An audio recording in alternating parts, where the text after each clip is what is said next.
Hi guys! Welcome dito sa Rasan Charo. Ang reading nito ay for collective for anyone who can resonate sa reading nito. This is a general and a collective reading. Your energy at this time.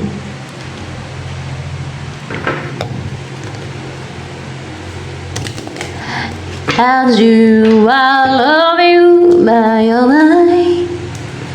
Can river deep, mountain high, I follow you, would I cry?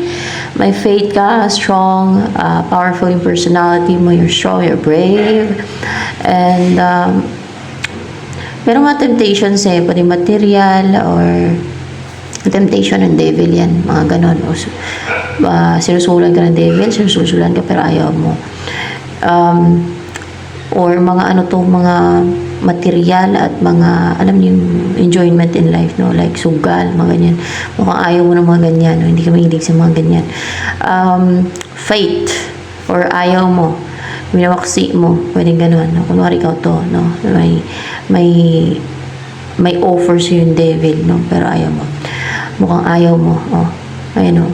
Parang hindi mo tinatanggap, no? So, yan. Ano pa energy mo yun? The sun is calm. Very active and clear yung mind mo. And para ba may susi ka na malaman yung mga naka-hide. Para buksan yung mga naka-close na mga pintuan. Mga ganun ba? Ano pang energy mo ngayon? King of Air. Clear and sharp yung mind mo talaga. And magaling ka mag-comprehend ng mga messages from the spirits or from your guides. Or magaling ka mag-interpret ng mga messages from the spirits or from your guides. Or meron ka clear audience ability. Ayun, meron yan. And then, kung ano yung narinig mo na sinasabi sa'yo ng guide mo, yun ang sinasabi mo. Yan. Parang mga ganun ba yung clear audience ability. Search na lang yung word na yun. So that, maintindihan yun ang gusto ko yung clear audience ability. Hoy, labas! Labas!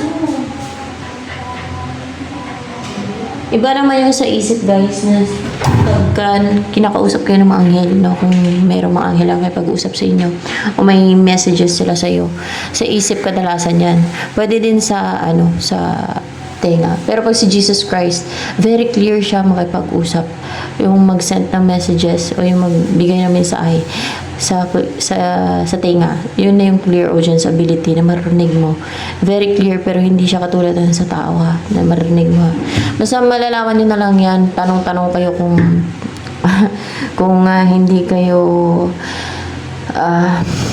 familiar sa mga ganyan. Kasi mga yan, para mga hindi kasi common yun eh.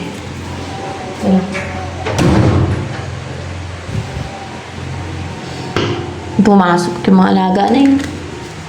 Tama na yun. Uy! Labas. Kaya ito tanggalin mo yung matapon.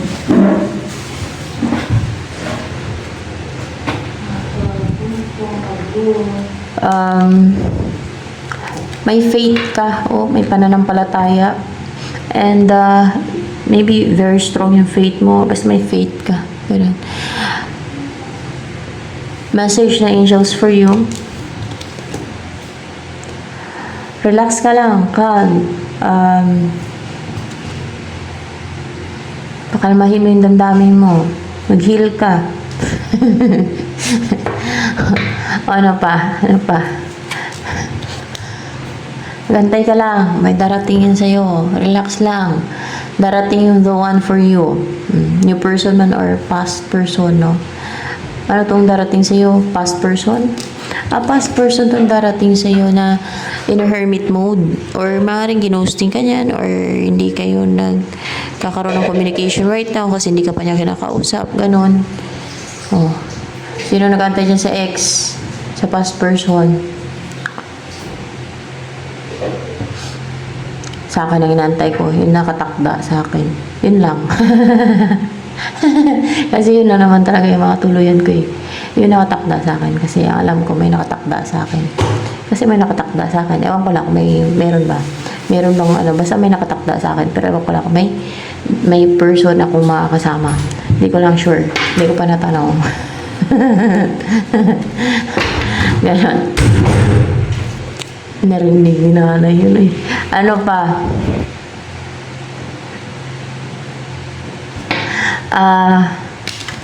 Ayaw pa naman nun. Totoo naman eh. Yun ang inantay ko, yung nakatakda sa akin. Yun lang. Wala na iba. I think isa siya sa past person ko na foreigner. Ewan ko lang. Malalaman na lang yan. Landi, no?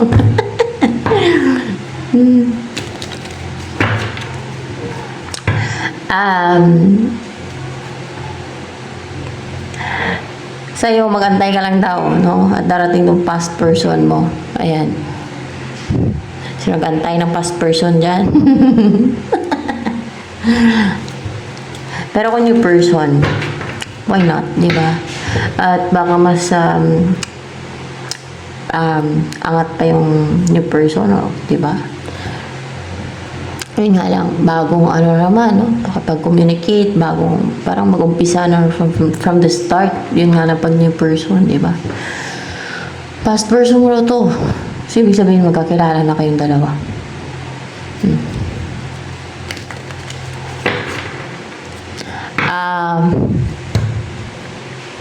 Message na angels for you.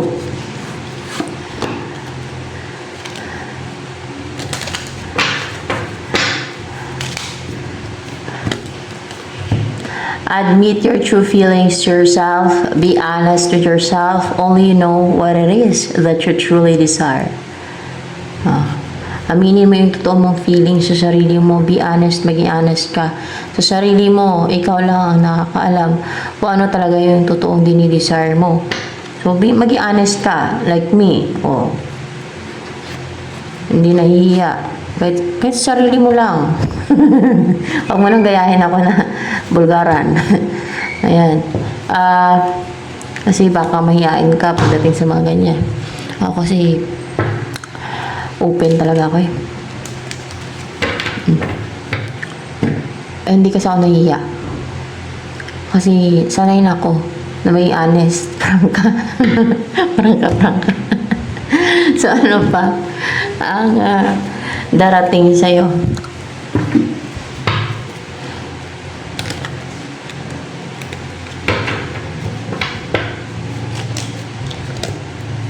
Uy guys, past person mo nga talaga guys.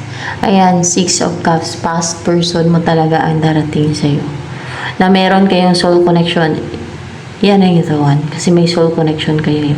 Kasi 6 of Cups yan siya. At yan ang sinasabi ng angels na darating sa'yo. Dahil divinely guided yan, yung connection nyo. Divinely guided, oh. Magkakaroon ng movement yan kasi divinely guided naman eh. Kaya sa akin yun din inaantay ko kasi yan ang para matapos na din yung mission ko, diba? Tapos na yung purpose ko, then balik na ako sa langit. Sarap.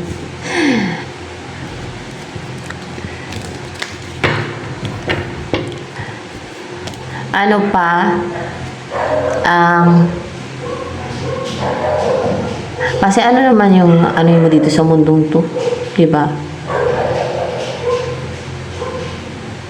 Parang ano naman kasi itong mundong to, madaming, sa akin lang no, yung mundong to, parang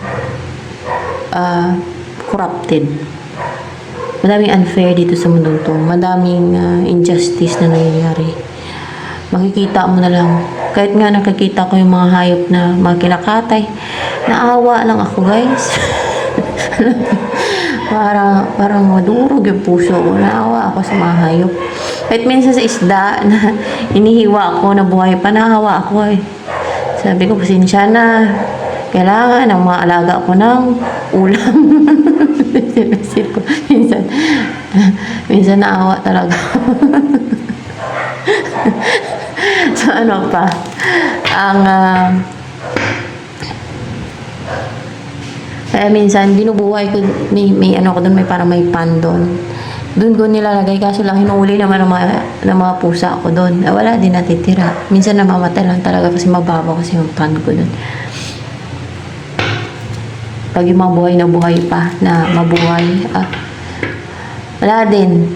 Masimot lang din yan ng alaga kong pusa. Matitindi kasi yung mga pusa ko. Sanayan sila sa laot. Yun, may fish pan pa ko yung doon sa laot dati. Kasi may nag-aalaga kasi kami dati ng isda eh. May ano kami, fish pan. Pero hindi siya fish pan talaga. Parang pa fish pan ba yung nilalambatan yung laot. Yung tubig. Ganun na klase. Hindi yung fish pan na sa lupa. Hindi. Sa tubig yun. Nilalambatan lang yun. Tapos na mag-alaga ng isda sa loob ng lambat na nilambatan. Yun na yun. Ay, sanayin sila doon manghuli ng isda doon sa laot. Lumalangoy pa ngayon sila manghuli ng isda eh. Ang bibilis eh.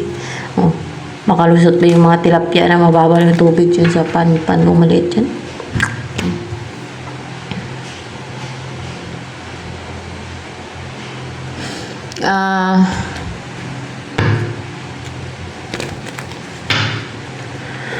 Ano yung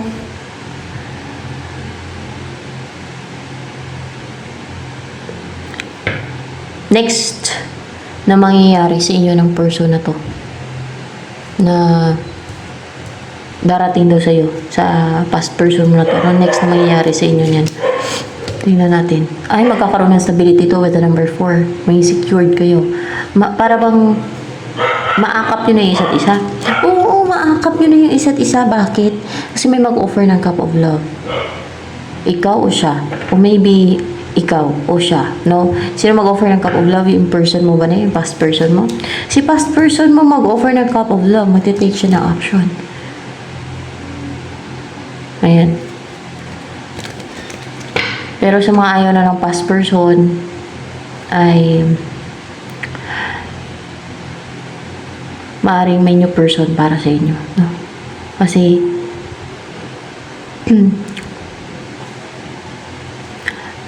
hindi ko kayo masisisi. Maaaring nasaktan talaga kayo sa akin nga eh.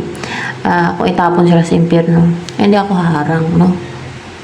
Kahit na kunwari kung papiliin ako ng God na kung itapon ba sila o hindi, sabihin ko, wala akong pakialam. Kasi may mga kasalanan din sila sa akin. Diba? Wala tayong pakialam. Bahala sila, matapon sila sa impyerno. Ba't ko naman pakialaman? God ang mag-desisyon dyan, diba? Kunwari lang, no? Piliin ako. Tapon ba sila sa impyerno? Hindi. Sabihin ko, tapon mo na lang. Parang maparusahan, no? Kung may mga kasalanan sila, bakit ko walang pakialam? Di ba? So, ano pa? Kaya sa inyo, hindi ko kayo masisisi kung ayaw nyo sa past person ninyo. Madami talaga na, ayaw ko na sa past person. Kung madami nagko-comment dyan eh. Kasi, alam ko na matindi yung pinidaanan nyo. Kasi madami yan eh. Madaming ganyan na nangyayari na, alam mo yung niloko, mga ganon, tapos pinagpalit. No, masakit yun.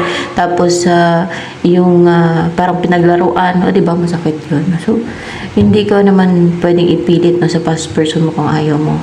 Pero, kung meron namang nanabutahi lang sa inyong relationship, bakit hindi mo na pagbigyan? Diba? Kung merong gumawa ng mga witchcraft scheme, diba?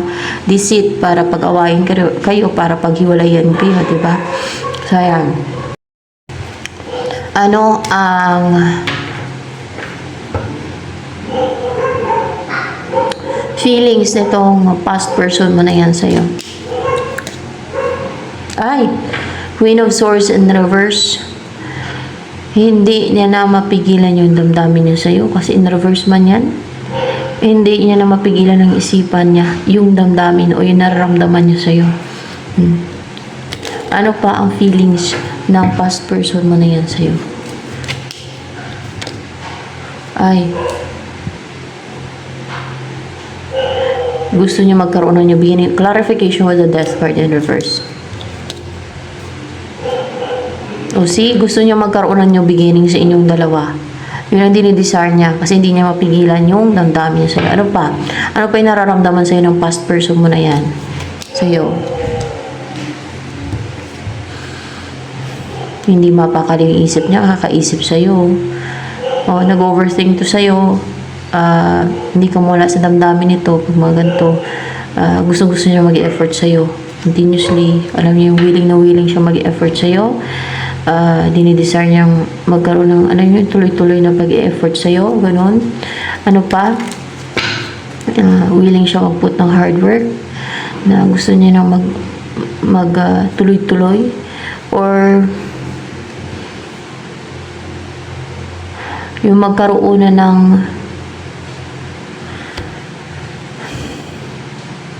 ng bunga yung mapag-e-effort niya, no?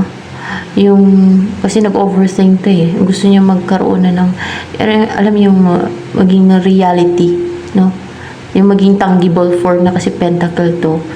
Yung mga iniisip niya, no? Na tuloy-tuloy na. So, interesado siya na ganon. And ano pa ang iniisip mo yun ng past person mo na yan sa'yo? Five of Wands. What's with the Five of Wands here sa iniisip niya? Kailangan kanya ipaglaban. Yun ang iniisip niya, na ipaglaban kanya. Kung meron mga umahadlang, maharang, o may mga nang-challenge, o mga humarang yan guys, no? O mga kaaway na hindi niya kailangang takasan, o yung maging maduwag, yung maging duwag, yung hindi niya kailangang tumakas. Yan, sa mga humahadlang, maharang, hindi niya kailangang tumakbo palayo. Instead, lumaban siya. Harapin niya. Tama ba? Yun na nga eh, para magsama kayo, para bumuo kayo ng pamilya, para makasama ka na niya, makapiling ka na niya.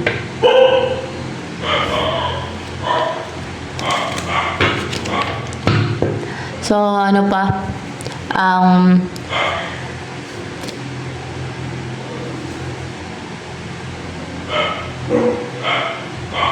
Nais ng past person mo na yan na sabihin sa'yo. Ano kaya to? Gusto ko niyang pakasalan, gusto ko niyang mapangasawa, gusto niya magkaroon ng stability sa inyo, o gusto niya yung makasama ka na, no, sa buhay, magkaroon ng stability sa inyo, at mamuhay kayo ng masaya, no, kasi and positive, kasi color yellow eh. Mahal ka daw niya.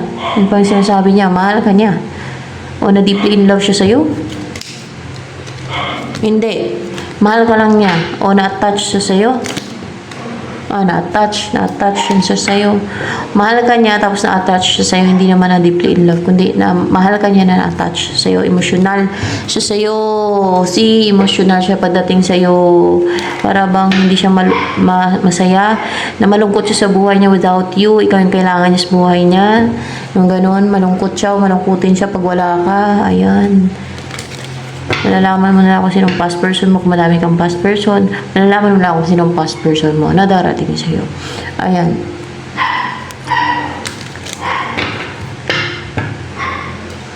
Ano pa?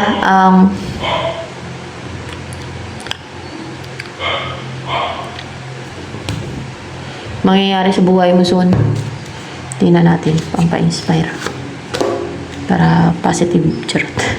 Pag-positive yung card, Ano yung, wala pa. Ay guys, mukhang sa isolated place ka na, parang tago, no, doon ka titira, no? Ano pa yung, baka malawak yung lupain na yan, na, very few na mga taong nakakarating dyan. Ano ba yung next na mangyayari sa buhay mo? Respetuhin ka, maging parang noble ba? Yung gano'n, ano pa? Lady eh. Alam niyo yung lady, para bang may mataas yung status ng lady. Parang mga noble yan siya sa Pag sa mga England, no? Like Lady Diana, o diba? May katayuan sa buhay yan. O, magkaroon ka ng katayuan sa buhay, parang ganun ba? Maging mataas na yung status mo. Ano pa ang maging buhay mo soon? Rider. Parang mala fairy tale to maging buhay mo. Yung wini-wish, ay, 9 of Hearts. Oo, parang 9 of Hearts to eh. 9 of Cups, parang 9 of Cups din to eh. Parang mamumuhay ka na ng wini-wish mong buhay, yung gustong-gusto mong buhay, yun ang maging buhay mo. At may mga ibon sa paligid, oh. Tingnan nyo, tower, oh. Ay, baka may tower yung bahay mo, parang tower ba? Alam mo yung tower, o diba? Baka malapalas yung bahay mo ba? Kasi may tower ba? Mga ganon. And parang isolated place yan, parang tago na place kasi siguro sa lawak ng lugar. Baka malawak yung lugar na titirahan mo. Malawak ba na lugar itong titirahan mo? Malawak na lugar? Hindi naman malawak na lugar. Ano yan? Mataas yung titirahan mo? Mataas? Hindi naman mataas. Ano yan? Kasi tower. What's with the tower here?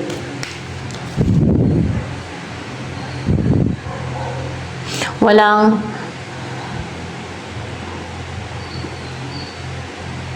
makakarating sa lugar na yan. Tama ba? Walang makakarating sa lugar na yan. Parang siyang, alam mo yung sa Rapunzel na tower. O parang si Rapunzel yun dito. Walang makakarating sa lugar na yan kasi tago yan siya na lugar. Ayan. Tahimik pati no, na lugar. Tahimik pati na lugar yan. Tago na lugar. Diyan ka pa ilalagay pagka nagkaroon ng madilubyo.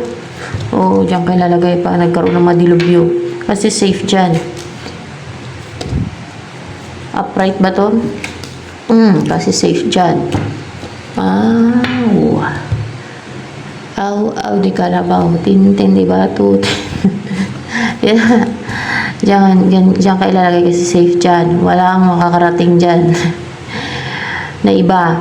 Diyan ka ilalagay sa lugar na yan. Isolated, tago na lugar yan. Tapos may mga ibon pa yan dyan. May mga ibon, madaming ibon dyan. Madaming ibon daw dyan. See? Ano bang gusto mangyari? Sino ba magdadala sa'yo dyan sa lugar na yan? Itong past person mo. Siya magdadala sa'yo dyan. Baka property niya yan. Property niya ba yan? Property niya yan eh. Tago yan ang lugar guys. Baka sa mga bundok. Tago. So yan. Ito na lamang guys for collector reading.